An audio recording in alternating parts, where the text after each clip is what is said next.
হে everyone, নতুন একটা ব্লগে তোমাদের সবাইকে স্বাগত।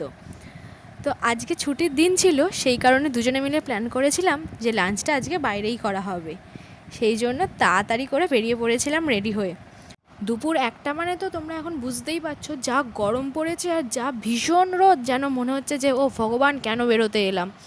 তো কী আর করা যাবে, যখন বেরিয়ে পড়েছি আর পিছন না হেঁটে একদম আমরা চলে এলাম আমাদের রেস্টুরেন্টের এতে। তো এই রেস্টুরেন্টে হচ্ছে অঙ্কুরাটি আছে, অঙ্কুরাটি নিবড়াতে। তো এই রেস্টুরেন্টের নাম হচ্ছে আলতামার। এখানে তোমরা অনেকেই গেছো, আবার অনেকে চেনো। তো সেই জন্য আর তোমাদের সঙ্গে যারা জানো না তাদের সঙ্গে অ্যাম্বিয়েন্সটা আমি শেয়ার করলাম। ভীষণ ভালো, তোমরা গিয়ে অবশ্যই কিন্তু দেখতে পারো। তো ও এখানে খাবার অর্ডার করবে বলে লিস্ট দেখছে কি কি আছে।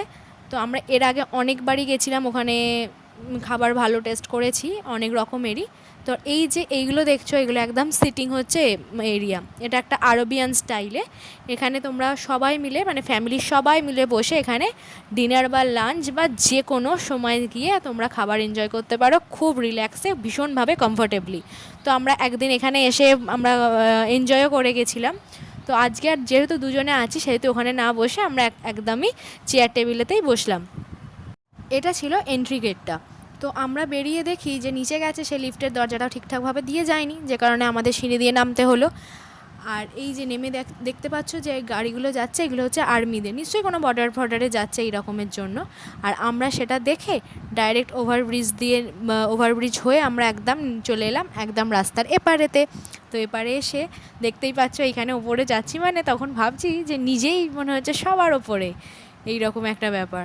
তো হুশ করে এখানে নেমে গিয়ে আর ওই ওভারব্রিজটা দিয়েই আমরা নেমেছিলাম। তো কোথায় যাব কিছুতেই ভেবে পাচ্ছি না কোথায় যাবো। তখন ভাবলাম যে দেখা যাক কোথায় যাই, আগে তো যাওয়া হোক। আর দেখো রাস্তা একদম ভীষণ শুনশান, কেউ কোথাও নেই। আর সেদিনকে যেহেতু ছুটির দিন ছিল, মানে রামনবমী, সেদিন তো একদম পুরো রাস্তা মানে বাস গাড়ি ভীষণই কম চলছিল, যে কারণে একদম আমরা করে পৌঁছে গেলাম আমাদের ঠিকানায়। আর এই যে জায়গাটা দেখে বুঝতেই পারছো, যেহেতু কেকেআরের খেলা হচ্ছে, তো রাস্তা থেকে বুঝতেই পারছো পুরো কলকাতা মুড়ে দিয়েছে একদম কেকেআরের ব্যানারে। তো আমরা যেদিনকে গেছিলাম সেদিনকে ইডেনেই প্র্যাকটিস ম্যাচ চলছিল। আর এই যে বিভিন্ন ধরনের সমস্ত সব দিকে গেট করেছে। তো তোমরা কারা কারা খেলা দেখতে গেছো আর কারা কারা এখনও যাওয়ার প্ল্যান করছো অবশ্যই কিন্তু কমেন্ট করে জানিও। আর দেখো এই যে লাইনের জন্য সব আস্তে আস্তে ব্যারিকেড করে দিয়েছে, যে মানে সেপারেশন লাইনের জন্য। আর এই যে এখানে দেখতেই পাচ্ছ এই অল গেটস লেখা, এর পাশ দিয়ে আমরা সোজা চলে গেলাম ধর্মতলাতে। আর এই যে এখানেও বাইকটা পার্কিং করে নিচ্ছে। সেদিনকে মোটামুটি চাপটা কম ছিল, কারণ ছুটির দিন ছিল আপাতত, তখন দুপুরবেলা ছিল বলে। আর বিকালের ছবিটা তোমাদের সেটাও শেয়ার করব তখন কিরাম ভিড়টা ছিল।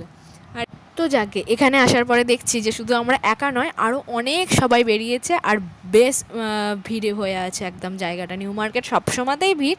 তো তখন দুপুরেও ভালো ভিড় ছিল। আর আমাদের দেখো কোনো নাম ঠিকানা নেই, আমরা কিরম ঘুরে ঘুরে বেড়াচ্ছি।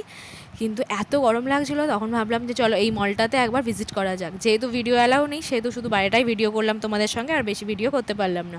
তো আমরা ওখান থেকে সমস্ত যা ধর্মতলায় মল ছিল সব মলগুলো কভার করে এবার এখানে দাঁড়িয়ে আছি যে আর ভালো লাগছে না, আর এনার্জি নেই সারা দিন ঘোরার পরে, যে এবার চলো একটু বাড়ি যাওয়া যাক। আর কোথায় মানে আর মাথাতেই আসছিলো না যে আর কোথায় যাবো। সেই জন্য আর বললাম যে ভীষণ গরম লাগছে আর ভালো লাগছে না, এবার দুজনে মিলে চললাম বাড়িতে। কারণ এখন যেহেতু ক্লাস চলছে সেভাবে দুজনে আর কোথাও বেরোতেও পারি না সন্ধ্যের দিকে, তাই জন্য রবিবারটা মিস করতে চাইলাম না। তো সেই কারণে বেরিয়েছিলাম আর কি। আর এই যে ফিরতে ফিরতে দেখি বিকালে এখানে সবাই খেলছে, তখন ওদের দেখে মনে হচ্ছিল না যে আবার বাড়ি ফিরি, তখন মনে হচ্ছিল আবার কোথাও একটা চলে যাই। আর তো বাড়িতে এসে একদম পুরো ফ্রেশ হয়ে নিয়ে দুজনে যখন বসেছি তখন দেখি বাইরে ভীষণ ঝোড়ো হাওয়া দিচ্ছে, আর এত ভালো লাগছে, তাই জন্য জানলা খুলে ভীষণভাবে দুজনের এনজয় করছিলাম। আর কি সুন্দর লাগছে, সারাদিনের পর যেন এটা ভীষণ রিল্যাক্স লাগছিলো আর ভীষণ ভালো লাগছিলো যে ফ্রেশ এয়ারটার জন্য। তাহলে আজকে ভিডিওটা এই পর্যন্তই, আবার দেখা হচ্ছে তোমাদের সঙ্গে নতুন একটা ব্লগে। তো সবাই ভালো থাকো, সুস্থ থাকো আর সাবধানে থেকো, আর অবশ্যই কিন্তু সুভাষ মিনি ওয়ার্ল্ডের সঙ্গে থেকো। টাটা।